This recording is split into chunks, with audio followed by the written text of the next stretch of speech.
Hello दोस्तों, Rigveda institute में आप सभी का स्वागत है। आज हम इस वीडियो में जो हमारी असिस्टेंट रजिस्ट्रार की जो सीरीज़ चल रही है उसमें आज हम इकाई 1 का जो कि उच्च शिक्षा है, ठीक है, उसमें आज पार्ट 1 पढ़ेंगे। इसके अंतर्गत आज हम इसमें क्या है कंप्लीट करेंगे उच्च शिक्षा का ढांचा एवं प्रकार तथा निम्नलिखित का प्रशासनिक ढांचा, उद्देश्य एवं उत्तरदायित्व एवं कार्यक्रम, जिसमें विश्वविद्यालय अनुदान आयोग पढ़ेंगे, ठीक है।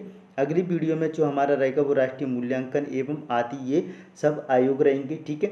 तो चलिए वीडियो को स्टार्ट करने से पहले चैनल को सब्सक्राइब, लाइक एंड शेयर जरूर कर दें और साथ ही ऑल नोटिफिकेशन बेल आइकन को प्रेस कर दें ताकि जो भी मैं वीडियो अपलोड करूं वो आप तक पहुंचती रहे। तो चलिए स्टार्ट कर लेते हैं, ठीक है।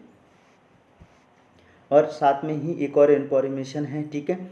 अगर आप मुझसे पीडीएफ अगर ख़रीदना चाहते हैं तो ठीक है, पार्ट बी की ऑल यूनिट्स की पीडीएफ मेरे पास अवेलेबल है, ठीक है। आप मुझसे इस नंबर पर संपर्क करके इन पीडीएफ्स को आप परचेज कर सकते हो, ठीक है। और यूनिट के ऑब्जेक्टिव लगाने के लिए मेरे चैनल को विजिट कर सकती हो, ठीक है। इस पर जितने भी जो चीज़ें मैं वीडियो अपलोड करता हूँ उनकी ऑब्जेक्टिव्स भी अपलोड करता हूँ। तो चलिए स्टार्ट कर लेते हैं, ठीक है। सबसे पहले है क्या, भारत में उच्च शिक्षा का ढांचा एवं प्रकार, ठीक है। भारत में उच्च शिक्षा का इतिहास काफ़ी पुराना है। इसकी मूल में 19वीं शताब्दी है, जब वायसराय लॉर्ड मैकाले ने अपनी सिफारिश रची थी, ठीक है। उसके बाद 20वीं शताब्दी में 1925 में इंटर यूनिवर्सिटी बोर्ड की स्थापना की गई थी, जिसका बाद में नाम भारतीय विश्वविद्यालय संघ यानी एसोसिएशन ऑफ इंडियन यूनिवर्सिटीज़ पड़ा, ठीक है। आपको याद रखना है यहाँ पर इंटर यूनिवर्सिटीज़ बोर्ड की स्थापना, तो आंसर आएगा 1925 में, ठीक है।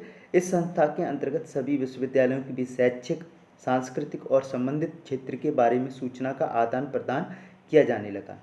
भारतीय स्वतंत्रता उपरांत 1948 में डॉक्टर सर्वपल्ली राधाकृष्णन की अध्यक्षता में यूनिवर्सिटी एजुकेशन कमीशन की क्या रखी गई, नींव रखी गई। तो यह यहाँ ध्यान देने वाली बात यह है कि अगर आपसे पूछा जाए यूनिवर्सिटी एजुकेशन कमीशन की नींव किस की अध्यक्षता में रखी गई, तो आंसर आएगा डॉक्टर सर्वपल्ली राधाकृष्णन की अध्यक्षता में, यानी यूजीसी की स्थापना के लिए सर्वप्रथम इन्होंने ही क्या किया था, प्रयास किया था।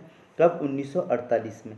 इसके अंतर्गत देश में शिक्षा की आवश्यकताओं और उनमें सुधार पर काम किए जाने पर विचार किया जाता था। इस आयोग ने सलाह दी कि आज़ादी पूर्व की यूनिवर्सिटी ग्रांट्स कमेटी को फिर से क्या किया जाए, गठित किया जाए, ठीक है। यानी कि आज़ादी से पहले जो कमेटी थी उसको क्या किया जाए, पुनः गठित किया जाए। आगे देख लेते हैं। भारतीय उच्च शिक्षा प्रणाली विश्व की तीसरी सबसे बड़ी शिक्षा व्यवस्था है। अगर आपसे पूछा जाए विश्व की जो शिक्षा व्यवस्था, उच्च शिक्षा व्यवस्था है वो भारत की कौन से नंबर की है, तो तीसरे नंबर की है। प्रथम कौन सी है, तो अमेरिका की है, और दूसरी किसकी है, चीन की। 2020 तक भारत में जो विश्वविद्यालयों की संख्या कितनी है, 1043 है। इसमें से 361 क्या है, निजी, और शेष क्या है, आपके सरकारी हैं।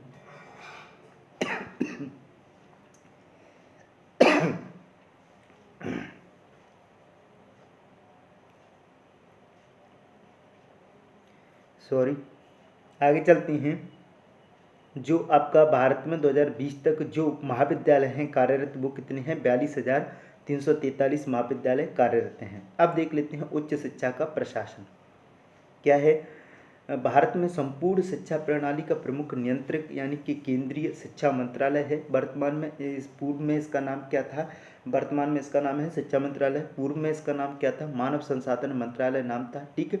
शिक्षा समवर्ती सूची का विषय, महत्वपूर्ण क्वेश्चन है। अगर आपसे पूछा जाए शिक्षा किस सूची का विषय है, तो आंसर आएगा शिक्षा समवर्ती सूची का विषय है, ठीक है। अतः यह केंद्र और राज्य दोनों का क्या है, कार्य क्षेत्र है, ठीक है। यहाँ पर ध्यान देना है जो वर्तमान में आपकी जो शिक्षा मंत्री है वो कौन है, तो अगर पूछा जाए तो आंसर है इसका वर्तमान में श्री धर्मेंद्र प्रधान भारत के शिक्षा मंत्री हैं, ठीक है। आगे देख लेते हैं। अब ये जो शिक्षा का प्रशासन होता है वो कैसे होता है, तो देख लेते हैं। सबसे ऊपर रहता है शिक्षा मंत्रालय, इसके नीचे कार्य करता है कौन, विश्वविद्यालय अनुदान आयोग यानी कि यूजीसी, उसके नीचे केंद्रीय विश्वविद्यालय, फिर प्रादेशिक विश्वविद्यालय, और उसके बाद है निजी विश्वविद्यालय, ठीक है। आगे चलते हैं। डीम्ड और राष्ट्रीय महत्व के विश्वविद्यालय, डीम्ड विश्वविद्यालय और राष्ट्रीय महत्व के विश्वविद्यालय ये एक दूसरे के नीचे कार्यरत कार्य करते हैं, यानी कि ये जो सभी हैं वो एक ही कैटेगरी में आते हैं और ये सब किसके नीचे कार्य करते हैं? केंद्रीय, प्रादेशिक, निजी, डीम्ड, राष्ट्रीय महत्व के विश्वविद्यालय सब यूजीसी के नीचे काम करते हैं। मंत्रालय में देख लेते हैं, यानी कि मंत्रालय कैसे होते हैं? तो कैबिनेट मंत्री होता है एक शिक्षा मंत्री, जैसे कि धर्मेंद्र प्रधान है। उसके नीचे राज्य मंत्री उच्च शिक्षा होता है और राज्य मंत्री एक होता है स्कूल शिक्षा विभाग का, और ये शिक्षा मंत्रालय होता है। ठीक है, यानी कि ये शिक्षा मंत्रालय में कार्य करता है। ठीक है सॉरी।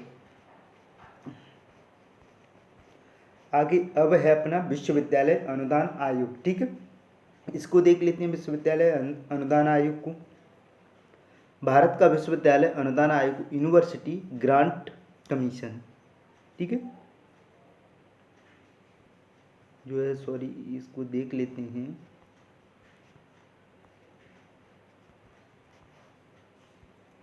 ठीक, आगे चलते हैं। जो आपका है ना यूजीसी, केंद्रीय सरकार का क्या है? एक उपक्रम है। ठीक है, केंद्रीय सरकार का यूजीसी, भारत का विश्वविद्यालय अनुदान आयोग यूनिवर्सिटी ग्रांट्स कमीशन यूजीसी केंद्रीय सरकार का एक उपक्रम है। विश्वविद्यालय अनुदान आयोग की स्थापना किसके आधार पर की गई? सार्जेंट रिपोर्ट के आधार पर कब की गई थी? 1944 में। ठीक है, तो अगर आपसे पूछा जाए जो यूजीसी है उसकी स्थापना के लिए सिफारिश किस रिपोर्ट ने की थी, तो आंसर आएगा क्या? Sergeant report. कौन सी रिपोर्ट है? सार्जेंट रिपोर्ट है। और कब? 1944 में। लेकिन इसकी जो वास्तविक स्थापना है अगर वो पूछी जाए तो आंसर आएगा क्या? 28 दिसंबर 1953 को। ठीक है, क्या? 28 दिसंबर 1953 को तत्कालीन शिक्षा मंत्री मौलाना अबुल कलाम आज़ाद ने औपचारिक तौर पर यूनिवर्सिटी ग्रांट कमीशन की नींव रखी थी। ठीक है, इसके बाद 1953 में यूजीसी को संसदीय विधेयक द्वारा सरकार के अधीन लाया गया और औपचारिक तौर पर इसे स्थापित माना गया। सन 1956 में संसद के अधिनियम द्वारा इसे वैधानिक संस्था बनाया गया। तो ठीक है, अगर आपसे स्थापना पूछी जाए तो आंसर आएगा यूजीसी की स्थापना 28 दिसंबर 1953 को। ठीक है, और अगर आपको ये पूछा जाए कि इसकी जो संवैधानिक यानी वैधानिक संस्था कब घोषित किया गया, तो 1956 में। वर्तमान में इसका मुख्यालय है कहाँ पर? वर्तमान में इसका मुख्यालय नई दिल्ली में है और इसके क्षेत्रीय कार्यालयों की संख्या है कितनी? 6। देख लेते हैं कौन कौन से। पुणे, भोपाल, कोलकाता, हैदराबाद, गुवाहाटी, बेंगलुरु। 1 2 3 4 5 6, यानी कि 6 वर्तमान में क्या हैं? इसके यूजीसी के क्षेत्रीय कार्यालय हैं। ठीक है, आगे देख लेते हैं। 1982 में सरकार ने निर्णय लिया कि केंद्रीय और अन्य उच्च शिक्षा संस्थानों को दी जाने वाले वित्तीय सहयोग के मामलों को यूनिवर्सिटी ग्रांट कमीशन के अधीन लाया जाएगा। यानी कि ठीक है, ये से उच्च संस्थानों को जो वित्तीय सहयोग मामलों को यूनिवर्सिटी ग्रांट कमीशन के अधीन कब लाया गया? 1982 में। अब देख लेते हैं इसकी संरचना एवं ढांचा, जो कि बहुत महत्वपूर्ण है। 1 मिनट रुकिए भाई।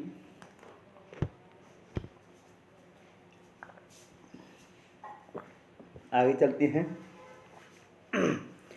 इस आयोग में एक पूर्णकालिक अध्यक्ष और एक उपाध्यक्ष के अलावा 12 क्या होते हैं? पूर्णकालिक सदस्य होते हैं। ठीक है, वर्तमान में अगर आपसे यूजीसी का अध्यक्ष पूछा जाए तो कौन है? आंसर आएगा एम जगदीश। कौन है?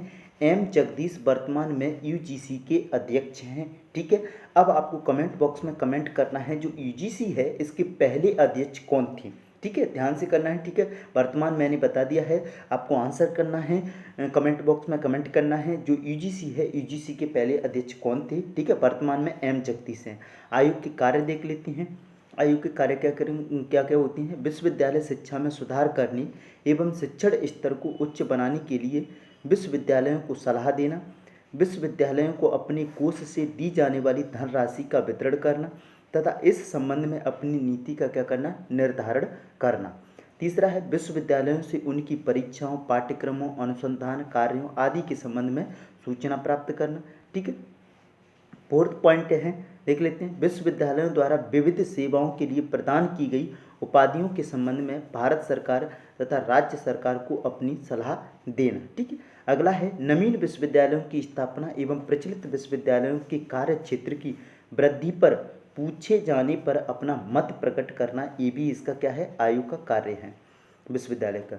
विश्वविद्यालय की आर्थिक स्थिति की जांच करना, यूजीसी द्वारा नवीन विश्वविद्यालयों की स्थापना तथा पुराने विश्वविद्यालयों के कार्य क्षेत्र का निर्धारण, आर्थिक आवश्यकताओं की जांच करना, अध्ययन केंद्रों की स्थापना आदि अनेक कार्य संपादित किए जाते हैं यूजीसी के द्वारा। एक और कार्य है जो कि महत्वपूर्ण है, यह राष्ट्रीय योग्यता परीक्षा यानी कि नेशनल एलिजिबिलिटी टेस्ट एनईटी का आयोजन करता है, जिसे उत्तीर्ण करने के आधार पर विश्वविद्यालयों एवं महाविद्यालयों में अध्यापकों की क्या होती है, नियुक्ति होती है। ठीक है, आगे चलते हैं। यूजीसी के 3 महत्वपूर्ण उद्देश्य कौन कौन से हैं? विश्वविद्यालय एवं महाविद्यालयों के लिए शिक्षा के स्तर का निर्धारण करना, विभिन्न राज्यों की शैक्षिक संस्थाओं के बीच समन्वय स्थापित करना, अगला है विश्वविद्यालयों के विभिन्न कार्यों के लिए धनराशि की व्यवस्था करना। अब देख लेते हैं यूजीसी का महत्वपूर्ण उत्तरदायित्व क्या है, यानी रिस्पॉन्सिबिलिटीज़ क्या हैं इसकी, देख लेते हैं। विश्वविद्यालयों शिक्षा हेतु समन्वित मानदंडों का निर्धारण तथा अनुरक्षण करना, राष्ट्रीय संस्थाओं एवं सरकारों को परामर्श, मान्यता प्राप्त विश्वविद्यालयों एवं महाविद्यालयों को अनुदान, विश्वविद्यालयों को मान्यता देना, ये भी किसका काम है, यूजीसी के उत्तरदायित्व हैं। आगे चलती हैं। उच्च शिक्षा हेतु शिक्षा प्रत्यायन कार्य, उच्च शिक्षा हेतु शिक्षा प्रत्यायन कार्य विश्वविद्यालय अनुदान आयोग के निम्न 15 संस्थानों द्वारा किया जाता है। ठीक है, आगे देख लेते हैं जो आपका ये है अखिल भारतीय तकनीकी शिक्षा परिषद, अखिल भारतीय तकनीकी शिक्षा परिषद AICT, यहाँ पर चर्चा हुआ है तो मैं आपको AICT का वर्तमान अध्यक्ष बता देता हूँ। वर्तमान में AICT के अध्यक्ष कौन हैं, अनिल सहस्त्रबुद्धे हैं। कौन है, अनिल सहस्त्रबुद्धे हैं। ठीक है, अगर आपसे भारतीय चिकित्सा शिक्षा परिषद MCI, ये 15 हैं, 15 आप मैं अभी निकालूंगा आगे की तरफ, PDF को स्क्रॉल करूंगा तो आप देख लीजिएगा। लेकिन जिनके वर्तमान में महत्वपूर्ण अध्यक्ष हैं, वर्तमान में पूछे जाने की संभावना है, वो आप याद रखिए। जैसे AICTE के कौन हैं, अनिल सहस्त्रबुद्धे हैं। उसी प्रकार MCI के वर्तमान में अध्यक्ष कौन हैं, तो जयश्रीबेन मेहता हैं। कौन हैं, MCI के अध्यक्ष जयश्रीबेन मेहता हैं। अगर आपसे पूछा जाए भारतीय कृषि अनुसंधान परिषद ICAR के अध्यक्ष तो श्री नरेंद्र सिंह तोमर हैं। ठीक है, आगे दूर शिक्षा परिषद ज़्यादा महत्वपूर्ण नहीं है, लेकिन भारतीय बार परिषद यानी BCT के वर्तमान अध्यक्ष पूछे जाएं तो कौन है, मनन कुमार मिश्रा। कौन है, मनन कुमार मिश्रा। और राष्ट्रीय शिक्षक शिक्षा परिषद यानी कि NCTE के वर्तमान में अध्यक्ष कौन है, तो आंसर आएगा मोहम्मद अख्तर सिद्दीकी। कौन है, मोहम्मद अख्तर सिद्दीकी। एक बार रिवीजन और कर लेते हैं। अखिल भारतीय AICT के अध्यक्ष कौन है, तो आंसर आएगा अनिल सहस्त्रबुद्धे। MCI की अध्यक्ष पूछे जाएं तो कौन है, जयश्रीबेन मेहता हैं। ठीक है, ICAR के श्री नरेंद्र सिंह तोमर हैं। ठीक है, भारतीय बार परिषद BCT के कौन है, तो BCT का आंसर आएगा मनन कुमार मिश्रा हैं। NCTE के पूछे जाएं तो मोहम्मद अख्तर सिद्दीकी है। ठीक है, आगे चलती हैं। भाई रिपीटेशन है भाई, ये इसके क्या है, 15 संस्थान हैं तो देख लीजिए। अब इसके क्या है, कार्यक्रम है किसके, यूजीसी के, तो देख लेते हैं। सर्व शिक्षा अभियान कब आया था, 2001 में आया था। उद्देश्य क्या है, आधारभूत संरचना उपलब्ध कराना, निश्चित समय में सार्वभौमिक शिक्षा की प्राप्ति, लड़कियों की शिक्षा पर विशेष ध्यान देना।